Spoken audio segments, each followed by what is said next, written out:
The Guest List Part 4. Chapter 19, Goodbye, Positano.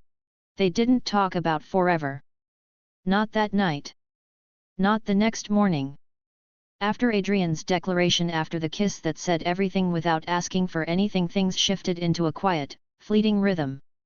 The kind that belongs only to endings disguised as beginnings.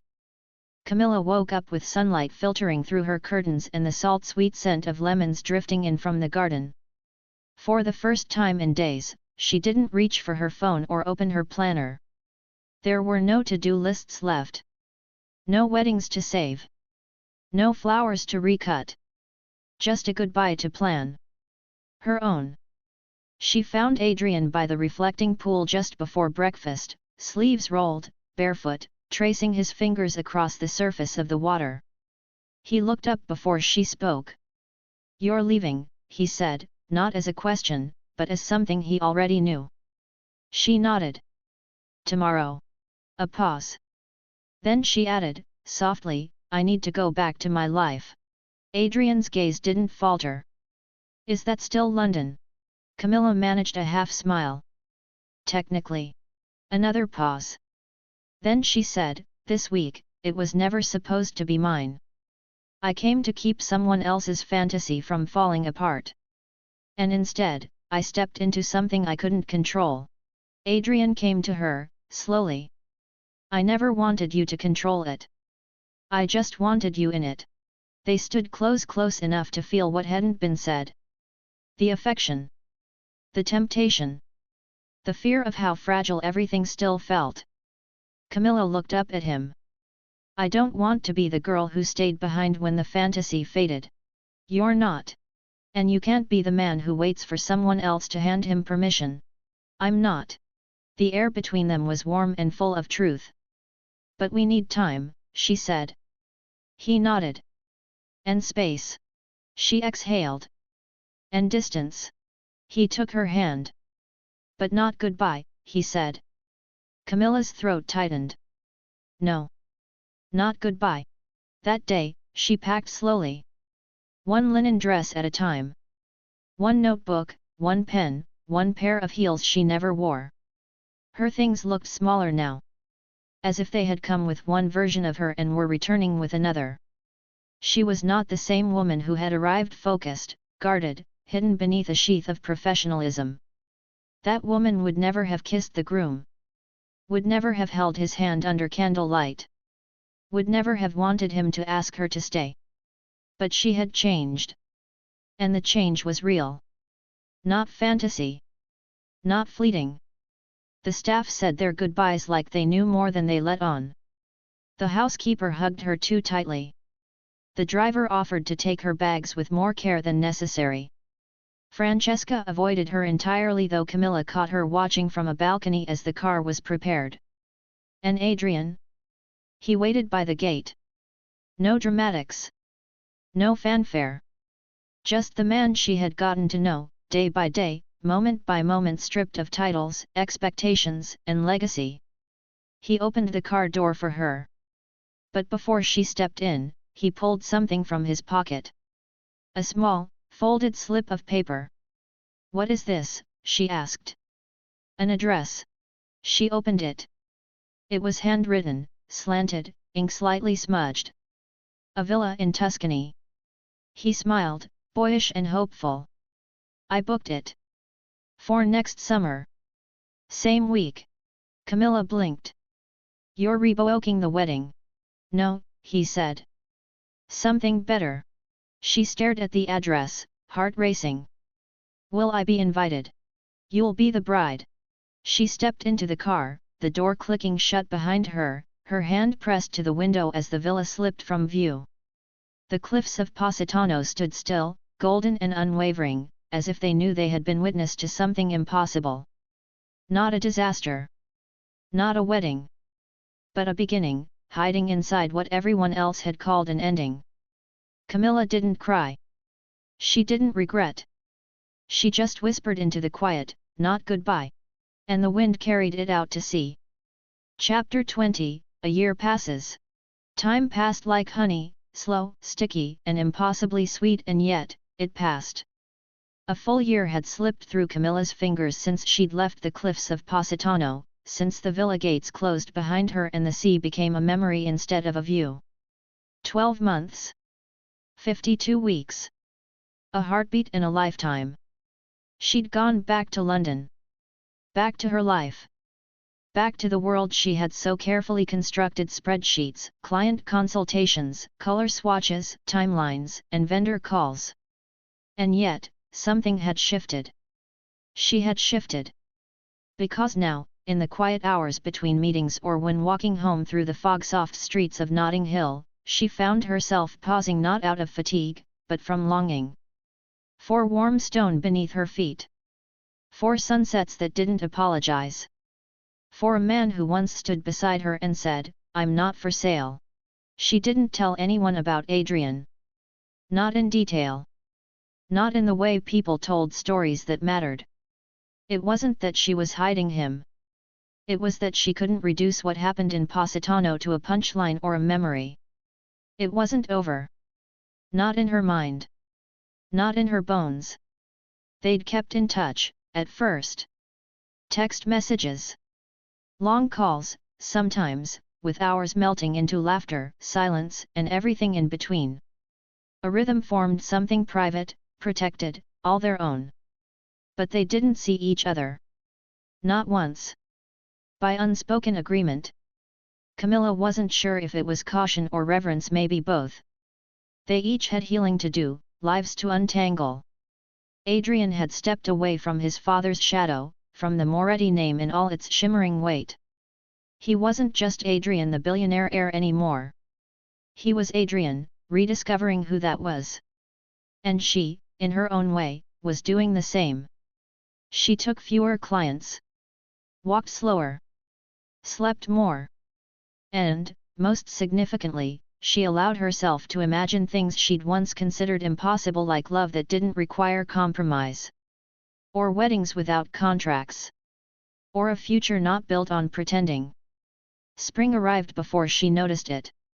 London's skies warmed. The market stalls bloomed with peonies. Her wardrobe lightened. The world softened. And one morning, as she sat in her sunlit kitchen eating toast with marmalade and listening to an old Italian jazz record, her phone buzzed with a message. It wasn't from Adrian. It was from a courier service. "You have an invitation waiting. Hand delivered. Signature required." Camilla stared at the screen. She already knew. The envelope was thick, cream-colored, and sealed in wax. No logo. No branding.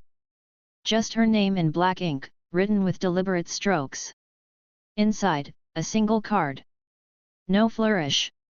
No elaborate language. Just one elegant sentence in a centered serif font. "You are cordially invited to a wedding. Same week. Same villa. Positano." At the bottom, in handwriting she knew by heart. "This time, it's real. Eh?" Her breath caught. The room spun. And in the silence that followed, she pressed the invitation to her chest and smiled. That night, she sat on her bed, the card beside her, the Tuscany address from a year ago tucked into her hand like a charm. He'd remembered. He'd meant it. And now, after everything, the almost wedding, the disappearance, the confession, the goodbye, he was calling her back. Not for someone else's celebration. Not for a contract. But for their story. Their choice. Their second chance. Camilla stood, walked to the mirror, and looked at herself. Same eyes. Same smile. Same soul. But different now. Ready. And maybe, just maybe, still in love. Chapter 21, Déjà Vu. The car wound its way along the coast road, just as it had 1 year before, the same sharp bends, the same endless expanse of sapphire water stretching out beside the cliffs. But this time, Camilla wasn't clutching her tablet or triple-checking a floral delivery schedule. This time, she was the guest. And possibly, just possibly, something more. She wore white linen, wide sunglasses, and a soft expression that hadn't belonged to her the year before. The woman who had once arrived in Positano as an efficient, unshakable planner now carried something looser in her posture, a grace born from letting go. The driver glanced back. "We're nearly there, Signorina." Camilla nodded, her heart rising into her throat. Because there it was. Villa Rosalia. Sun-drenched, sea-facing, carved into the cliffs like a secret whispered to the Mediterranean.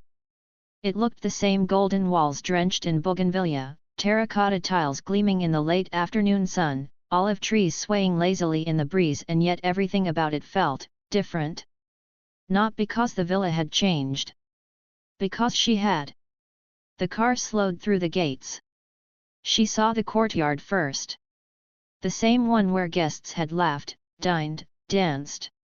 Where Adrian had once stood in a crumpled white shirt, abandoned by a bride he never wanted. Where she had first realized that feelings had no respect for job descriptions. Now, there were no crowds. No string quartets. Just quiet. And Adrian, standing in the shade of the lemon grove, waiting for her. He wasn't in a suit. He wasn't even in formal shoes. Just a crisp shirt, sleeves rolled up, and a stillness in his body that mirrored her own. She stepped out of the car. Their eyes met across the cobblestones. It was like walking back into a dream, except this time, she was awake. He didn't move at first. Neither did she. Then, slowly, Camilla crossed the courtyard. Each step a memory. Each breath a question answered. By the time she reached him, her eyes were damp. "You came back," he said softly. "I never really left," she replied. He looked at her, as if relearning her face. "I thought about this moment for a year.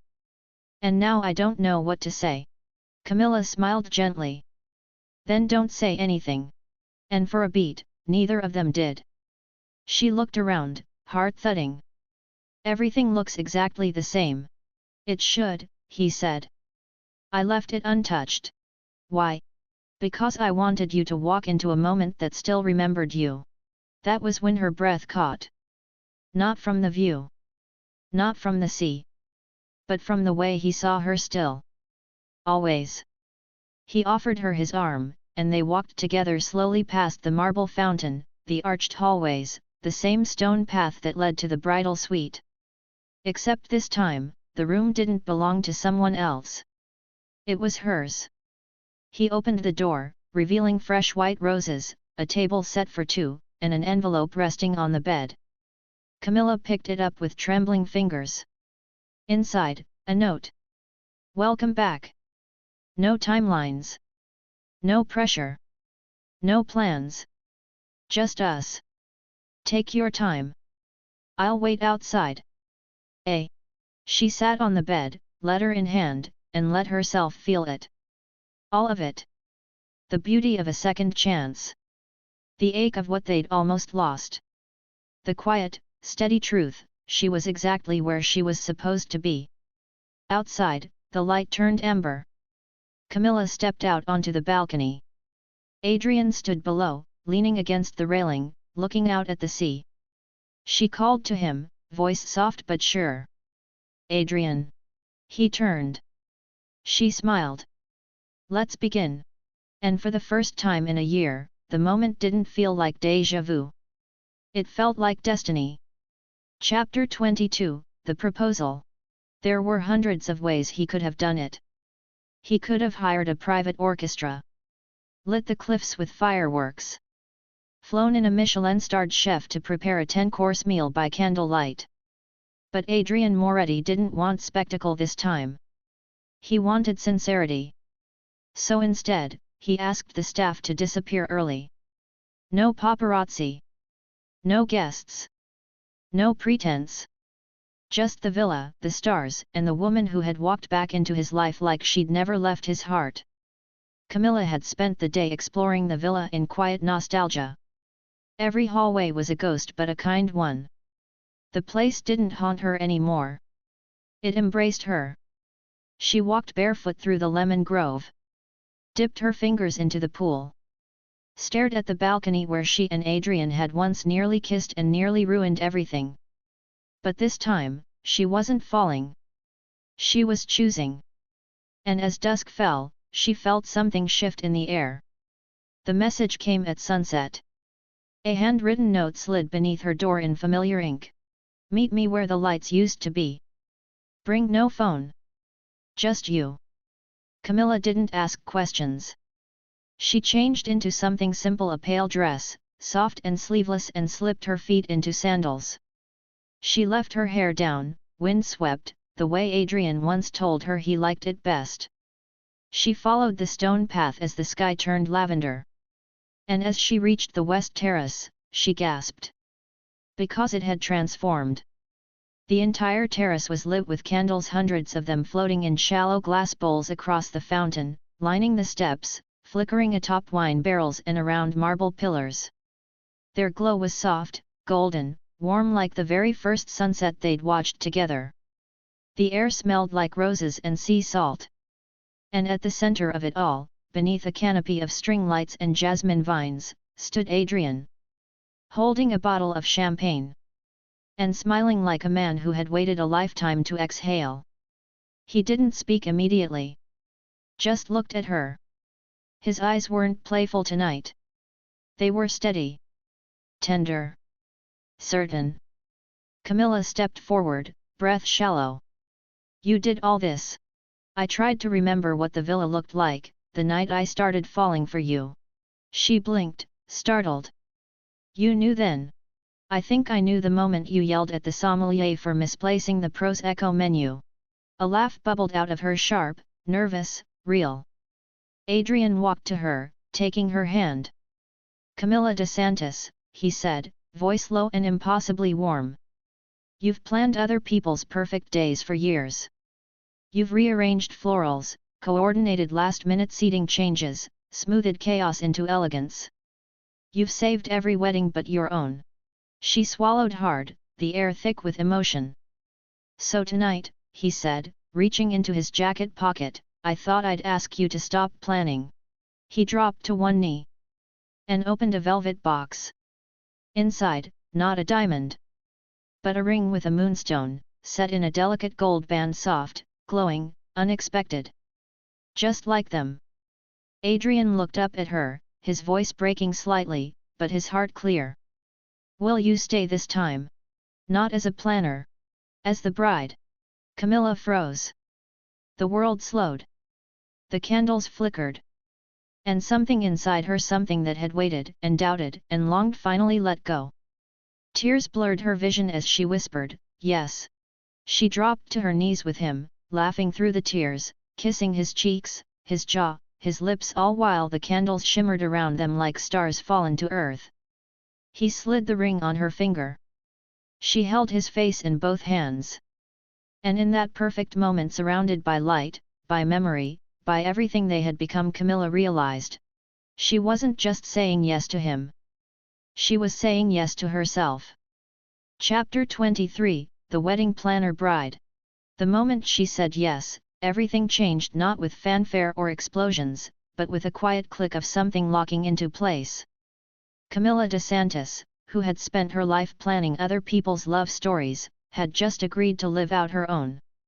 And now, for the first time, the bride was her. But she didn't wake the next morning in a cloud of disbelief. No confusion, no second thoughts. She woke up certain. Adrian lay beside her, half asleep and grinning, hair mussed, arm thrown lazily across her waist like he never planned to let go again. Tell me this isn't a dream, he murmured, voice husky with mourning. If it is, she said, turning to kiss his shoulder, I'm never waking up. They didn't rush into the planning. For once, Camilla had no intention of building a schedule around other people's chaos. No clipboard. No digital countdown. No hourly breakdowns. This wedding would be different. It would be theirs.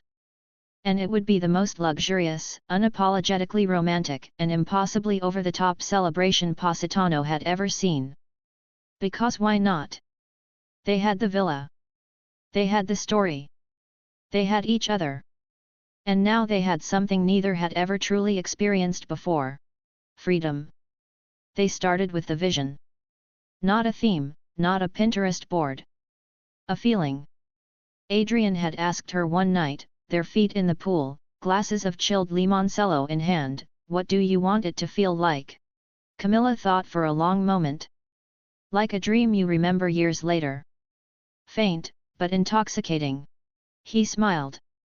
"That's easy. We'll build a dream." Together, they curated every detail. Not because they needed extravagance but because they wanted beauty. Real beauty. Things that meant something. Camilla insisted on local Positano silk for the linens hand-dyed in blush, gold, and seafoam. Adrian arranged for a custom chapel to be built in the lower garden open air, framed by olive trees and white roses, with seating for just 50 guests, max. They flew in musicians from Florence, but only strings, nothing electronic, nothing cold. Every note had to shimmer like the coastline. Instead of a cake, they commissioned an Italian pastry maestro to build a floating millefoglio tower, which would be unveiled at sunset, beneath a rain of petals released from the cliffs above. And the food, oh, the food! Tasting menus from 4 regions of Italy, paired with hand-picked vintage wines from Adrian's private collection. But nothing stiff. No name cards. No etiquette lectures. As Camilla said one afternoon, smiling while trying truffle ravioli with bare feet on the terrace, "I don't want perfection. I want joy." They laughed through it all.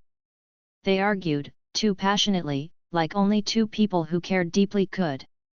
She wanted calligraphy menus, he thought menus were pretentious.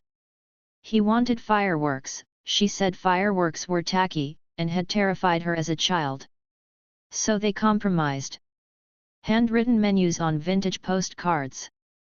And instead of fireworks, sky lanterns, dozens of them to float upward into the Mediterranean night, carrying handwritten wishes from every guest. Francesca came to visit once, mid-planning, and found Camilla barefoot in the garden, arranging rose arches with her hair pinned up, face flushed from the sun and laughter. "You're really doing this," Francesca said, both skeptical and amused. Camilla looked up and smiled. "For once, I'm not doing it for someone else." Francesca tilted her head. "And who's managing the planner?" Adrian appeared behind Camilla with a paintbrush in his hand, covered in olive green, and kissed her cheek. "I've got that covered." And just like that, the villa came alive again. But this time, it wasn't for an image. Or a contract. Or a business deal dressed up in lace. This time, it pulsed with intention. With sincerity. With magic that could only be created by two people who weren't trying to impress the world. Just trying to marry each other. One night, on the eve of the final rehearsal dinner, Camilla stood alone on the balcony outside their shared suite. The stars stretched wide above her. The air was cool, quiet, laced with lavender and lemon blossoms. Adrian stepped out behind her, wrapped her in his arms, and whispered against her neck. "You planned this entire week without even blinking." She leaned back into him. "Old habits." He paused. "But this time, you didn't forget yourself in the process." She turned to face him. "I didn't forget," she said. "Because this time, I didn't have to hide." Chapter 24, A Guest List of Ghosts. The morning air was heavy with rosewater and sunlight. It was the day before the wedding, and Villa Rosalia buzzed again, not with stress, not with urgency, but with something slower. Anticipation. Reverence.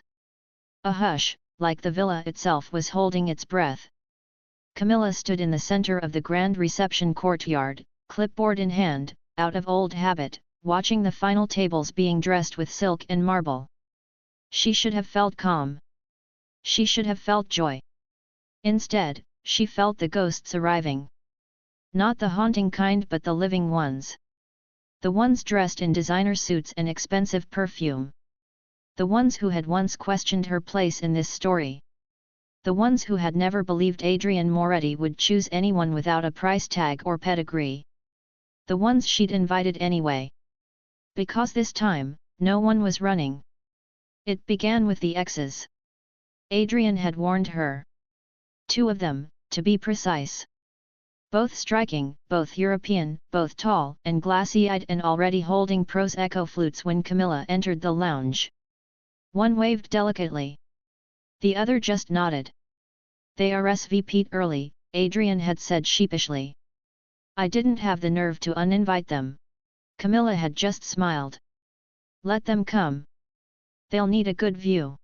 And now, here they were seated politely under a lemon tree, watching the preparations like they were observing a stage rehearsal. She didn't hate them. She wasn't even intimidated. Because they were no longer in the story. She was. Then came the doubters. Colleagues. Society friends. PR executives who'd once whispered things like it'll never last, she's a temp solution, or this is just his rebellion phase. They arrived with polished smiles and neutral-colored gifts. They shook her hand like they couldn't quite reconcile the Camilla in front of them, radiant, confident, entirely still here with the one they had once dismissed as a passing character. One woman leaned in as they passed in the gallery hallway and whispered, "You proved everyone wrong." Camilla didn't flinch. She just replied, "I wasn't trying to." But the real ghost didn't arrive until just after sunset. Dante Moretti. Sharp as ever. Dressed in a midnight suit, no tie, a single white rose tucked into his lapel. He stepped from the car like a man attending a funeral, not out of grief, but out of formality. His presence drew silence, even from the staff. Camilla saw him from across the main corridor.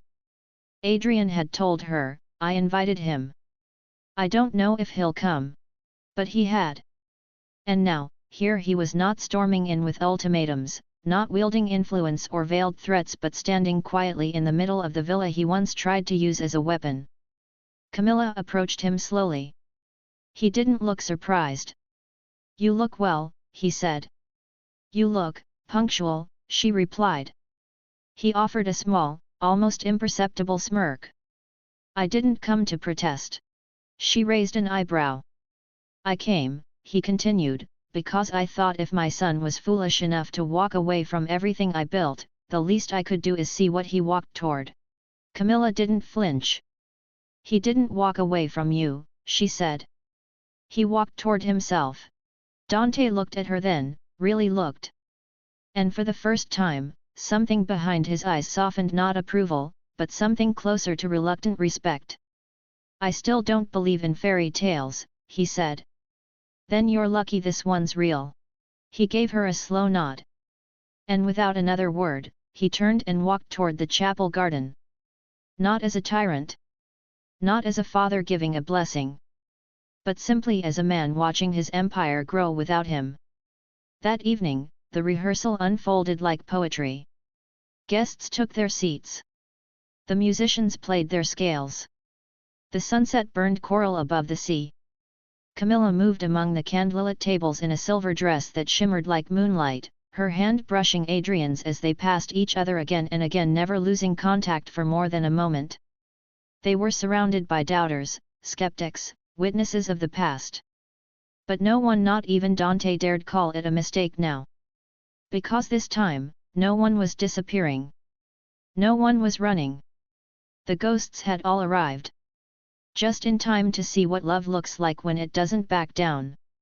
Chapter 25, Forever begins here. The bells chimed once, soft and low, as the sun began its descent behind the Amalfi cliffs. Gold spilled over the sea like poured champagne. Villa Rosalia, dressed in flowers, lace, and light, stood still in reverence.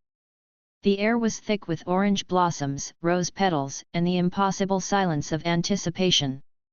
And Camilla stood behind the arched doors of the open-air garden chapel, ready. Not as the planner. Not as the stand-in. Not as the woman fixing someone else's fantasy. But as the bride. Her gown whispered as she moved, custom silk, hand-stitched with pale gold thread, the neckline simple, elegant, timeless. It wasn't made to impress. It was made to belong to her. A single veil draped from a pearl comb at the nape of her neck, trailing behind like a sigh. The music began, 4-string players tucked in the shade of a blooming lemon tree. And when the doors opened, the entire villa seemed to inhale. There she was. Camilla. Walking down the aisle. Every head turned. Every exhale paused. Some guests blinked. Others whispered. But most especially those who had once questioned her just watched in quiet awe. Because this wasn't a show. It was a love story, finally arriving at its most beautiful truth. Her steps were steady. Measured. But each one brought her closer to the man who had changed everything. Adrian stood at the end of the aisle in a white linen suit, barefoot, the sun painting him in gold. His eyes never left hers. He didn't blink. He didn't move. He just waited. Because he had waited long enough. And now, the woman he loved was walking straight toward him, without fear, without doubt. Without leaving. They said nothing as she reached him. Their hands found each other instantly. He whispered, "You're real." She smiled, eyes glistening. "So are you." No officiant recited scripture. There were no readings, no traditions. Just a single vow each had written. Promises exchanged in soft voices, too intimate for anyone but the other to truly hear. And when it came time to seal it, Adrian leaned in. Camilla's hands framed his face. And their kiss was not chaste. Not brief. Not for show. It was a claiming. A culmination. A kiss that said, "We survived. We changed. We chose this."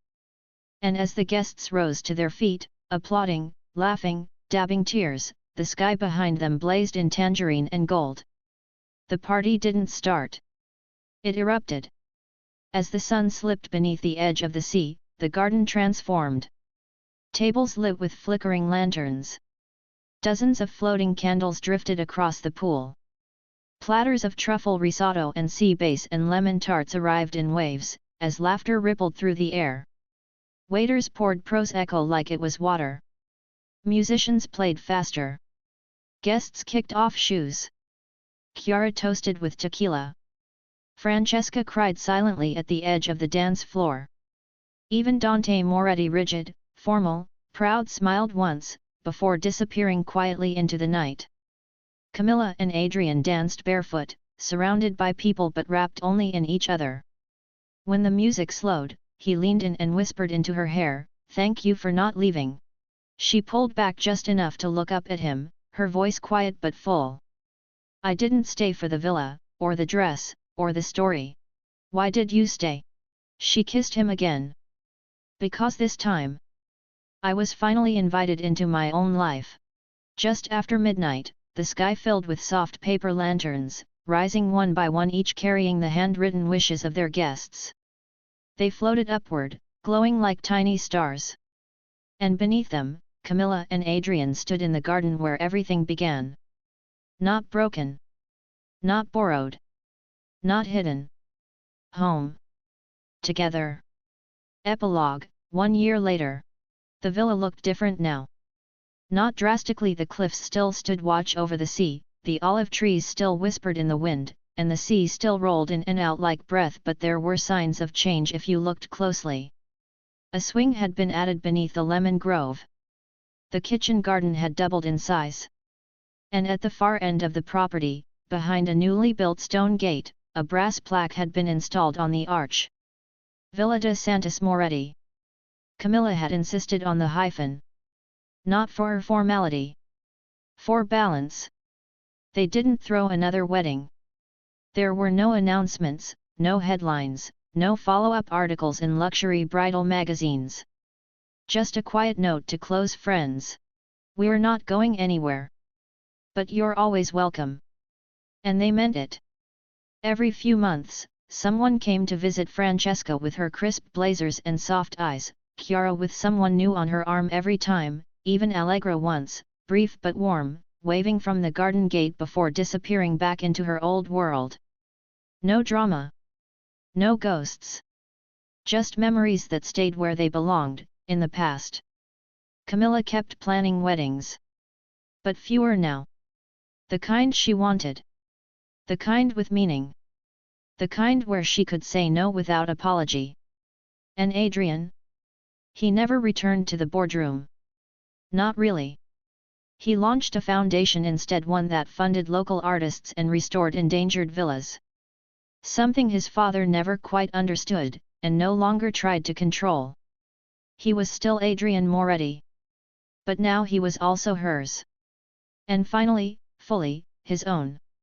One afternoon, almost exactly a year after their wedding, Camilla stood on the same balcony where she'd once whispered not goodbye into the wind. This time, she was barefoot, in a soft linen robe, holding a coffee mug in one hand and a letter in the other. She reread it twice. It was from a bride in London, new, nervous, unsure, asking Camilla to plan her elopement in Tuscany. Simple, quiet, personal, the bride had written. Not a performance. A promise. Camilla smiled. Because she knew exactly what that meant. She knew how to build that kind of day. She'd lived it. Inside, Adrian was painting. Not for sale. Not for show. Just for peace. He looked up when she walked in and said, "You're glowing." Camilla set her coffee down, walked across the room, and wrapped her arms around him from behind. "I've been thinking," she murmured. "Dangerous. I want to start taking on fewer weddings."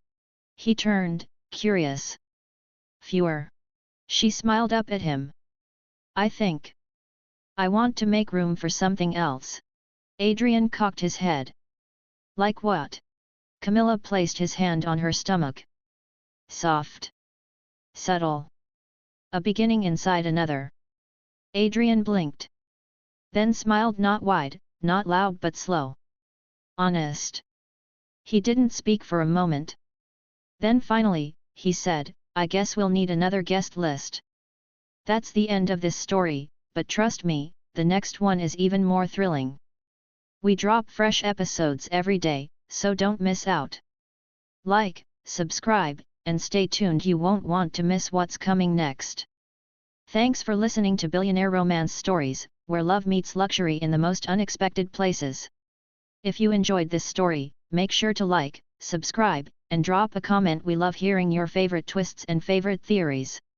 And don't forget to ring that bell, because in this world of yachts, secrets, and luxurious romance, the next story is always one click away.